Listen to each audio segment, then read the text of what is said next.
Human आई क्या है? तो एक सेंसिटिव ऑर्गन है ना, और इसको फोटो रिसेप्टर सेंसरी ऑर्गन भी कहते हैं। और इसका जो शेप होता है ओवल भी कह सकते हैं और एस्फेरिकल भी कह सकते हैं। क्या कह सकते हैं? एस्फेरिकल शेप कैसा हो गया इसका? एस्फेरिकल है ना। अब देखो डायमीटर इसका कितना हो गया? 2.3 सेंटीमीटर। कितना हो गया? लगभग 2.3 से 2.5 सेंटीमीटर तक होता है। चलिए, तो अब हम यहाँ पर आंख के पार्ट के बारे में देखें कि पहला जो पार्ट है ना, एक थिन लेयर है ना, a thin layer of the I, upper outer part, outer layer है ये।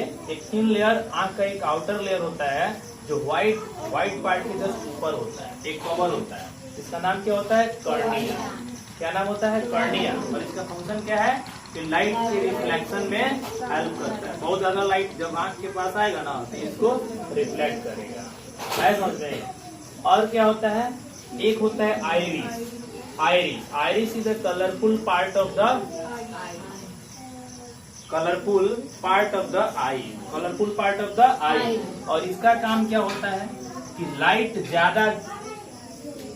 को क्या करता है? ये कंट्रोल करता है, लाइट को कंट्रोल करता है। ज्यादा लाइट जो है आंख में प्रवेश करना है, कम प्रवेश करना है, इसको कंट्रोल कौन करता है? आई। और इसका काम क्या होता है कि जब लाइट ज्यादा होता है और कम होता है तो उसके अनुसार इसमें कंट्रैक्शन और रिलैक्सेशन होता है। उसके अनुसार इसमें कंट्रैक्शन और रिलैक्सेशन होता है। तो वो कौन करता है? प्यूपिल करता है। तो कंट्रैक्शन और रिलैक्सेशन के अनुसार ये आई को क्लोज करता है और आई को ओपन करता है। कौन? प्यूपिल। अब देखो ये इसके जस्ट पीछे है ना, कॉर्निया के जस्ट पीछे एक लेंस होता है ना। क्या होता है? लेंस होता है। और यह लेंस जो होता है प्रोटीन का बना होता है। किसका बना होता है? प्रोटीन का बना होता है। और इसे हम आई लेंस कहते हैं। क्या कहते हैं? Eye lens. यह आई लेंस जो होता है ना, दोनों ओर है ना एक मांसपेशियरी मसल। अब देखो तो ये आई हो गया। तो आई क्या है? लेंस। कौन सा लेंस है? तो ये लेंस जो होता है कॉन्वेक्स लेंस होता है। कौन सा लेंस होता है? ये कॉन्वेक्स लेंस होता है और ये प्रोटीन का बना होता है। और इसे हम क्रिस्टलाइन लेंस भी कहते हैं। क्या कहते हैं इसको? क्रिस्टलाइन लेंस भी कहते हैं। और यह लेंस जो होता है आंख के सिलेरी मसल से जुड़ा हुआ रहता है। सिलेरी मसल कैसा मसल होता है? तो ये फ्लेक्सिबल मसल होता है। ऐसा होता है फ्लेक्सिबल। फ्लेक्सिबल कहने का मतलब होता है लचीला। कैसा होता है ये? लचीला। ये क्या करता है? ये इसका काम क्या होता है? Set the curvature of the lens. Curvature of the lens, lens के कर्वेचर को क्या करता है? सेट करता है। यानी इसका मतलब क्या चेंज करता है? Focal length. फोकल लेंथ जो है ये एडजस्ट करते रहता है कि ऑब्जेक्ट को हमको दूर को देखना है कि नजदीक को देखना है, उसके अनुसार ये सिलेरी मसल जो होता है लेंस को सेट करता है। आया समझ में? अब देखो इसके जस्ट पीछे वाला पार्ट जो होता है जिसे हम रेटिना कहते हैं। क्या कहते हैं? रेटिना। और इसका हिंदी में नाम होता है दृष्टि पटल। क्या नाम होता है? दृष्टि पटल। दृष्टि पटल आंख का वह भाग होता है ना, आंख का वह भाग होता है। वह कौन सा भाग होता है? पश्च भाग होता है, पीछे का भाग होता है, जिसको कहते हैं कि यह क्या करता है ना, यह वह प्लेस है जहां ऑब्जेक्ट का इमेज बनता है। क्या होता है?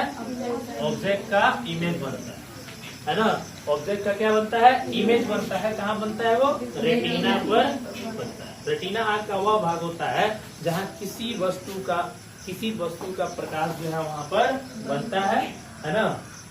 उसके ऊपर वाला जो भाग है ना, एक कवर है जिसको हम हिंदी में दृढ़ पटल कहते हैं। क्या कहते हैं? दृढ़ पटल। यानी ये रिजिड पार्ट होता है। ये कैसा पार्ट होता है? Rigid part. एक आउटर लेयर होता है। चलिए यहाँ आइएगा ना, तो यहाँ एक जो स्ट्रक्चर निकला हुआ है इसको हम कहते हैं ऑप्टिक नर्व। क्या कहते हैं? Optic nerve. ऑप्टिक नर्व को हिंदी में क्या कहते हैं? दिक् तंत्रिकाएं। क्या कहते हैं इसको? दिक् तंत्रिकाएं। क्या बोलते हैं? हाँ, दिक् तंत्रिकाएं। दिक् तंत्रिकाओं का क्या मतलब होता है इसको समझते हैं। देखिए, सबसे पहला बात कि किसी भी ऑब्जेक्ट का प्रतिबिंब कहाँ बन जाता है? रेटिना पर बन जाता है। और वह प्रतिबिंब जो होता है, ये है ना, वह प्रतिबिंब जो होता है ऑप्टिक नर्व के जरिए, ऑप्टिक नर्व के जरिए ये इलेक्ट्रिकल सिग्नल में कन्वर्ट होता है और इसको कहाँ भेज दिया जाता है? ब्रेन। और ब्रेन क्या करता है? उस ऑब्जेक्ट को समझ पाता है और देख पाता है। तो इसका काम क्या होता है? खाली अब मान लो किसी का ब्रेन काम नहीं करेगा तो उसके आंख के सामने ले जाओगे कुछ भी रसगुल्ला वगैरह तो पता चलेगा कि क्या है? नहीं है ना। तो इमेज तो बनेगा लेकिन पता ही नहीं चलेगा क्या है। क्यों? क्योंकि ये दिक् तंत्रिकाएं ने जो ऑप्टिक नर्व होता है उसका डेविएट कर जाता है, खराब हो जाता है समझ में। तो ऑप्टिक नर्व से ये इमेज जो है इसको इलेक्ट्रिकल सिग्नल में कन्वर्ट किया जाता है और इसके बाद इसको कहाँ भेजा जाता है? ब्रेन को भेजा जाता है और वह ब्रेन जो है इस इमेज को समझ सकता है। ठीक है। और उसको क्या करता है? देखो, रेटिना पर जो प्रतिबिंब बनता है ना वो उल्टा बनता है। कैसा बनता है? उल्टा। लेकिन ब्रेन इसको क्या करता है ना, सीधा समझता है समझ में। तो यहाँ पर हमने क्या क्या पार्ट देखा? Cornea, प्यूपिल, iris, lens, slurry muscles और रेटिना, रिजिड पार्ट, और ये हो गया ऑप्टिक नर्व। है समझ में? Optic nerve. अब क्या है कि इसके अंदर जो होता है ना, देखो ये लेंस होता है, आंख को 2 पार्ट्स में डिवाइड करता है। कितने पार्ट में? 2 पार्ट्स में। इसमें रहता है विट्रस ह्यूमर। क्या रहता है ये? हाँ, विट्रस जो ह्यूमर रहता है ना। और इसमें रहता है एक्वस ह्यूमर। क्या रहता है ये? एक्वस ह्यूमर रहता है। ये 2 तरह के जो है ना, 2 तरह के ये इसमें लिक्विड पाए जाते हैं। ये एक्वस यानी इसको हिंदी में कहते हैं जलीय द्रव। क्या बोलते हैं इसको? और इसको बोलते हैं कचाव द्रव। क्या बोला जाता है? कचाव द्रव। हिंदी में इसको बोलते हैं कचाव द्रव। क्या बोला जाता है इसको? कचाव द्रव। क्या बोला जाता है? कचाव द्रव। एक्वस ह्यूमर का क्या काम होता है? ये आंख को पावर देता है। क्या करता है ये? पावर देता है। आंख को पावर देने का मतलब जिसके आंख में पानी न हो, है ना, तो उसका आंख जो है ठीक तरीके से काम नहीं करता। आंख जो है सूख जाएगा, वाटर नहीं रहेगा, है ना। इसको पावर देने का काम करता है। किसको? आगे वाला जो पार्ट होता है ना, कॉर्निया वगैरह ये सब, है ना, ये आंख को पावर देने का काम करता है। लेकिन जो विट्रस ह्यूमर होता है ना, ये क्या करता है? ये इसके शेप को बना के रखता है। किसके शेप को बना के रखता है? आंख के शेप को जो है ये बना करके रखता है। कौन? Vitreous humour. Control the shape of the eye. और ये क्या करता है? It gives the power to the eye. तो एक्वस ह्यूमर आंख को क्या देता है? पावर देता है। और विट्रस ह्यूमर क्या देता है? क्या करता है? वो शेप को जो है बनाए रखता है, मेंटेन करके रखता है। अब देखो, और कुछ और पार्ट है ना, कि ये पार्ट है जिसको हम कहते हैं ब्लाइंड स्पॉट। क्या कहते हैं जी? ब्लाइंड स्पॉट आंख का वह भाग होता है कि जहाँ पे किसी ऑब्जेक्ट के इमेज का कोई फॉर्मेशन नहीं होता है, वहाँ इमेज फॉर्मेशन नहीं होता है। आंख का वह भाग जहाँ किसी वस्तु का इमेज फॉर्मेशन न हो, यानी प्रतिबिंब नहीं बनता है, उसको क्या कहते हैं? Blind spot. ब्लाइंड मतलब अंधा। अंध बिंदु इसको कहा जाता है। क्या कहा जाता है इसको? अंध बिंदु इसको कहते हैं। अंध बिंदु आंख का वह भाग होता है जहाँ किसी वस्तु का प्रतिबिंब नहीं बनता है। किसी वस्तु का प्रतिबिंब नहीं बनता है। आया समझ में? दूसरा का बात कि यहाँ नीचे वाले पार्ट में कुछ सेल्स पाए जाते हैं। क्या पाए जाते हैं? सेल्स। वो सेल कौन होते हैं? रड लाइक स्ट्रक्चर होता है और कोन लाइक स्ट्रक्चर होता है। 2 तरह के सेल पाए जाते हैं, रड लाइक स्ट्रक्चर और cone like structure. Rod like structure और कोन लाइक स्ट्रक्चर जो है 2 तरह के सेल पाए जाते हैं। है समझ में? और इन दोनों का क्या काम होता है? तो इन दोनों का काम यही होता है कि सबसे पहला बात कि किसी व्यक्ति को देखिएगा, है ना, उसको एक बीमारी हो जाती है जिसको हम कहते हैं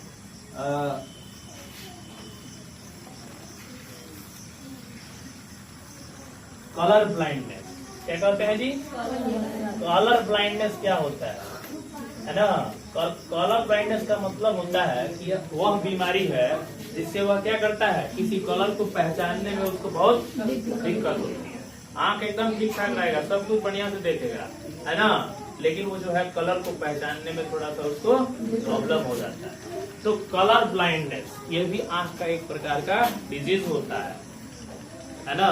कलर ब्लाइंडनेस यानी जब भी किसी व्यक्ति को रेलवे स्टेशन पर ड्यूटी दी जाती है ना, ठीक है, तो उसको सबसे पहले कलर ब्लाइंडनेस की जांच होती है।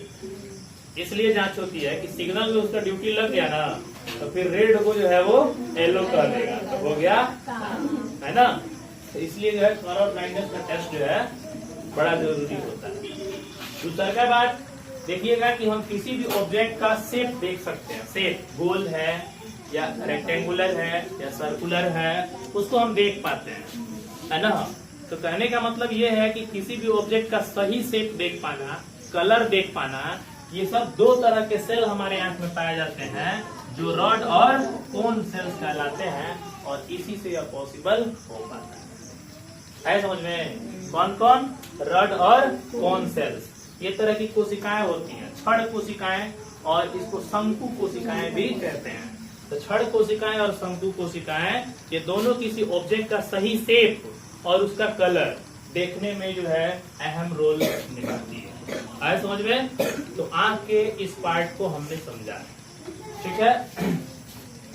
तो एक और होता है, जैसे कॉर्निया हो गया ना, कॉर्निया के बाद एक ये कौन सा पार्ट होता है? कॉर्निया। कॉर्निया क्या होता है? तो व्हाइट पार्ट के जस्ट ऊपर एक थिन मेम्ब्रेन होता है, जिसको हम क्या बोलते हैं? कॉर्निया बोलते हैं। ये लाइट के रिफ्लेक्शन में इसका अहम रोल होता है। आए समझ में?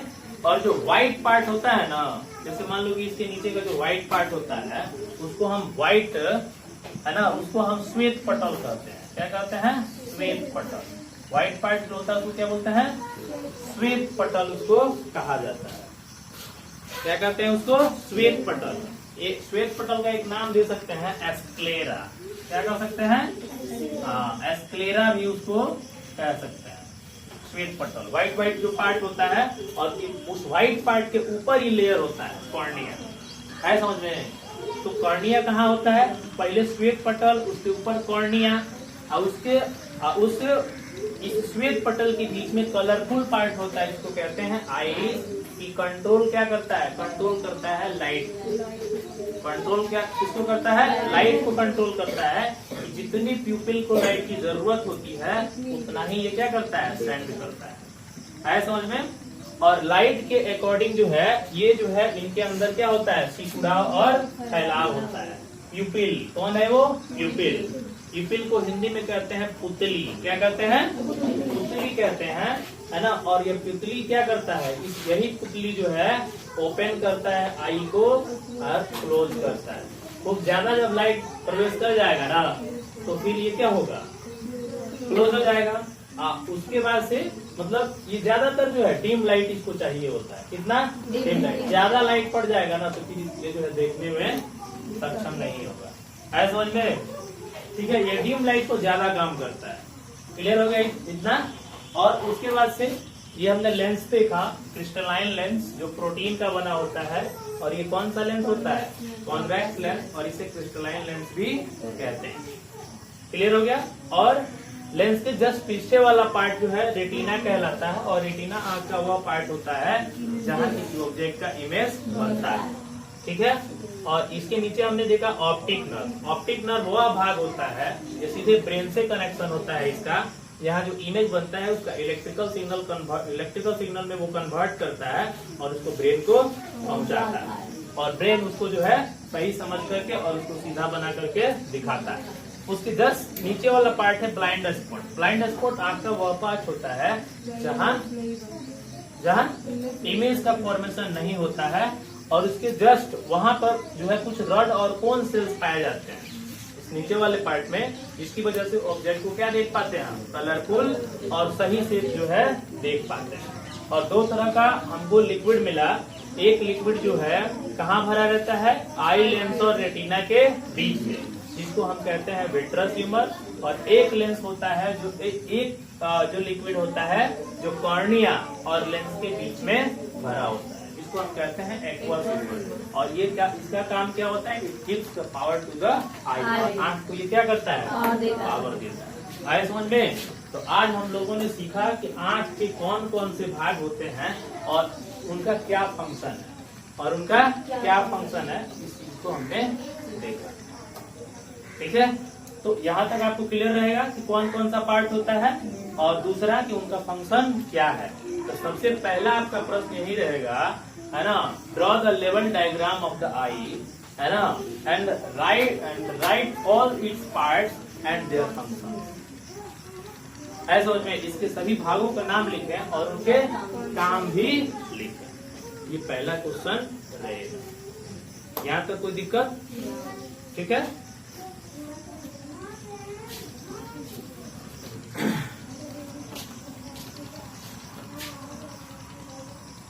पावर ऑफ एकोमोडेशन, आंख की समंजन क्षमता, यानी आंख का पावर। ठीक है, तो आंख का पावर किस पर डिपेंड करता है, लेंस पर ना। ठीक है, तो लेंस जो है, लेंस की फोकस दूरी, लेंस की फोकस दूरी यदि अपने आप बदल रही है, यानी घट रही है और बढ़ रही है ना, तो हम समझेंगे कि आंख की सामंजन क्षमता सही है। आंख की सामंजन क्षमता सही है। तो पावर ऑफ एकोमोडेशन क्या है, आंख की सामंजन क्षमता क्या है? तो आंख की सामंजन क्षमता वह क्षमता है कि जिससे आंख के लेंस की फोकस दूरी अपने आप बदलते रहती है, अपने आप बदलते रहती है। यानी power of accommodation is the power of the I through which the focal length of the lens is being changes itself, यानी स्वयं जो है अपने आप से इसकी फोकस दूरी क्या होते रहती है, चेंज होते रहती है, बदलते रहती है, घटते रहती है और बढ़ते रहती है। तो इसी को बोलते हैं पावर ऑफ एकोमोडेशन। है समझ में? पावर ऑफ एकोमोडेशन का होना बहुत जरूरी है ना। ये लेंस का जो फोकस दूरी है, इसका घटना और बढ़ना बहुत जरूरी है। हमारी आंखों के सामने ऑब्जेक्ट दूर है या नजदीक है, उसके अनुसार, ये पावर ऑफ एकोमोडेशन के अनुसार ही उसका प्रतिबिंब कहाँ बनता है, रेटिना पर बनता है, रेटिना पर बनता है। यदि मान लो ऑब्जेक्ट हमारी आंखों के नजदीक है तो उसके अनुसार इसका फोकस क्या होता है, चेंज होता है। ठीक है, उसके अनुसार इसका फोकल लेंथ चेंज होता है और ऑब्जेक्ट का प्रतिबिंब कहाँ बनता है, रेटिना पर बनता है। यदि ऑब्जेक्ट दूर है तो उसके अनुसार इसका फोकल लेंथ चेंज होता है और उसके बाद से उसका प्रतिबिंब कहाँ बनता है, रेटिना पर बनता है समझ में। तो अब हम देखें यदि वस्तु हमारी आंखों के नजदीक है, आंखों के नजदीक है, तो इसका फोकल लेंथ क्या होगा, घटेगा या बढ़ेगा, घटेगा। क्या होगा, घटेगा। घट करके उसका इमेज कहाँ बनाएगा, रेटिना पर बनाएगा। यदि दूर है तो इसका जो है, इसका फोकल लेंथ क्या हो जाएगा, बढ़ जाएगा और इमेज कहाँ बनाएगा, रेटिना पर बना देगा। है समझ में? तो पावर ऑफ एकोमोडेशन, आंख की वह क्षमता है जिससे आंख के लेंस की जो फोकस दूरी है अपने आप बदलते रहती है, घटते रहती है और बढ़ती रहती है, ताकि वो ऑब्जेक्ट को किसी भी पोजीशन पर ऑब्जेक्ट को रखा गया हो तो इससे वह जो है आंख आसानी से देख सके और उसका प्रतिबिंब क्या कर सके, बना सके, है ना, प्रतिबिंब बना सके। तो ये पावर ऑफ एकोमोडेशन, ये पावर ऑफ एकोमोडेशन का मतलब होता है ना, कि जैसे जैसे इंसान की उम्र बढ़ती जाती है, वृद्धावस्था होते जाती है ना, ठीक है, तो इसका फोकल लेंथ जो सेल्फ कंट्रोलिंग है चेंज का, वो नहीं हो पाता है। और इसका वजह यह है कि सिलेरी मसल जो है कमजोर पड़ जाता है, क्योंकि यही सिलेरी मसल जो फ्लेक्सिबल होता है यही इस पावर को बनाए हुए रखता है। और क्योंकि सिलेरी मसल से ही यह लेंस क्या हुआ है, जुड़ा हुआ है और इसका फोकल लेंथ चेंज करना है तो सिलेरी मसल ही इसको एडजस्ट करेगी। यहाँ हमने लिखा भी है, set the curvature of lens और adjust the focal length. Focus दूरी को ये क्या करती है, बनाए हुए रखती है। जिस तरह का ऑब्जेक्ट जहां हमारी आंखों के सामने जिस पोजीशन पर हो, दूर पर हो चाहे नहीं, आए समझ में। तो इस तरह से पावर ऑफ एकोमोडेशन जो है काम करता है। तो पावर ऑफ एकोमोडेशन क्या है, क्लियर हो गया।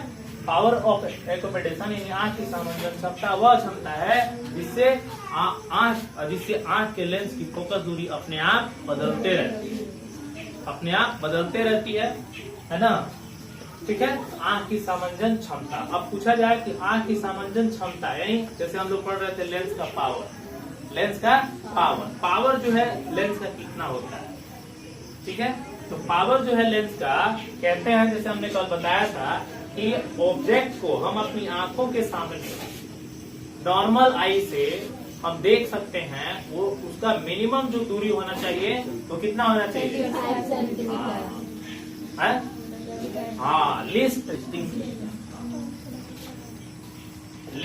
डिस्टेंस ऑफ, क्या है ये, list distance of distinct vision, यानी स्पष्ट, है ना, स्पष्ट आंख की न्यूनतम दूरी, स्पष्ट आंख की न्यूनतम दूरी, यानी कम से कम आंख जो है ऑब्जेक्ट को मिनिमम दूरी कितना चाहिए ताकि वह ऑब्जेक्ट को आसानी से देख सके।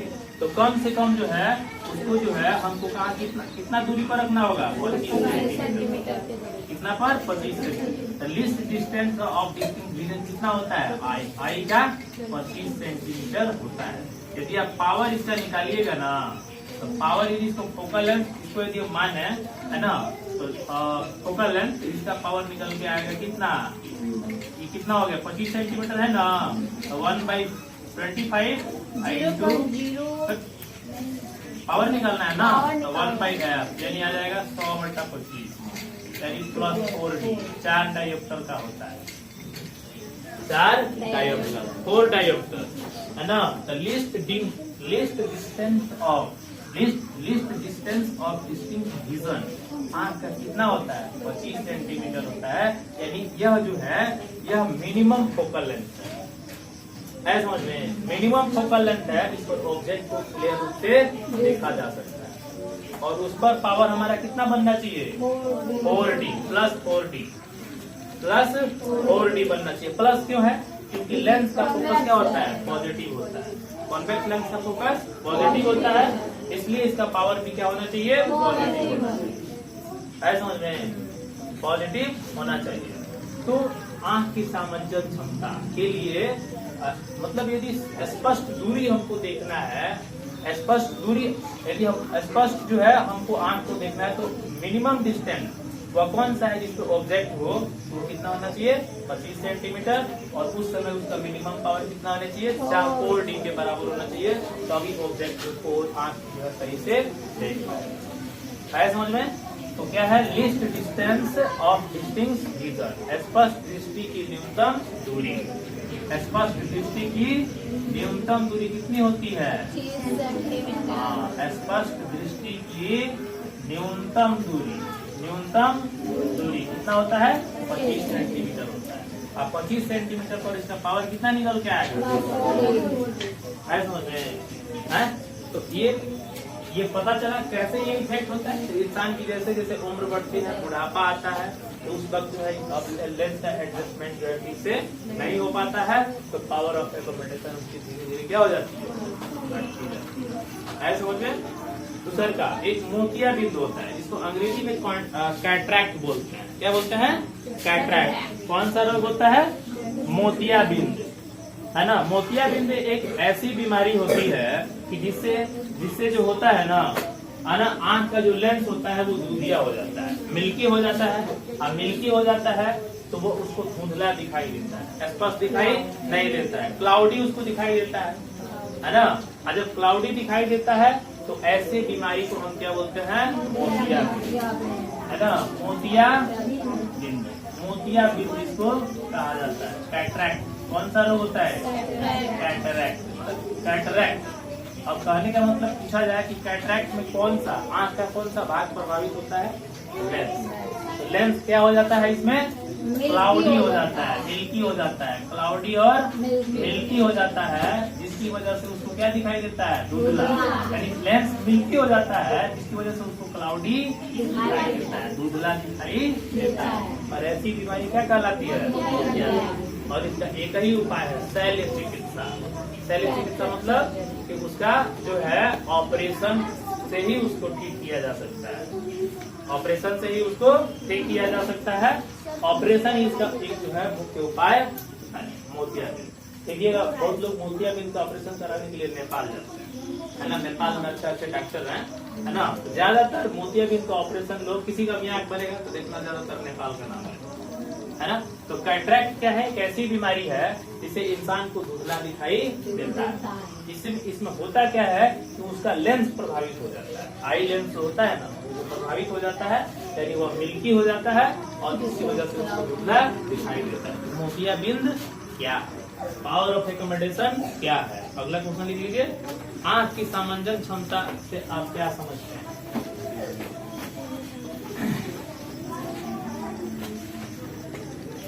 क्वेश्चन लिख लीजिए, आंख की सामंजन क्षमता से आप क्या समझते हैं। क्षमता से आप क्या समझते हैं, आप क्या समझते हैं, है ना। ठीक है, समंजन क्षमता से आप क्या समझते हैं। और दूसरा क्वेश्चन है, मोतियाबिंद क्या है। मोतियाबिंद क्या है ना। मोतियाबिंद क्या है, मोतियाबिंद क्या है। व्हाट इज कैटरेक्ट, मोतियाबिंद क्या है।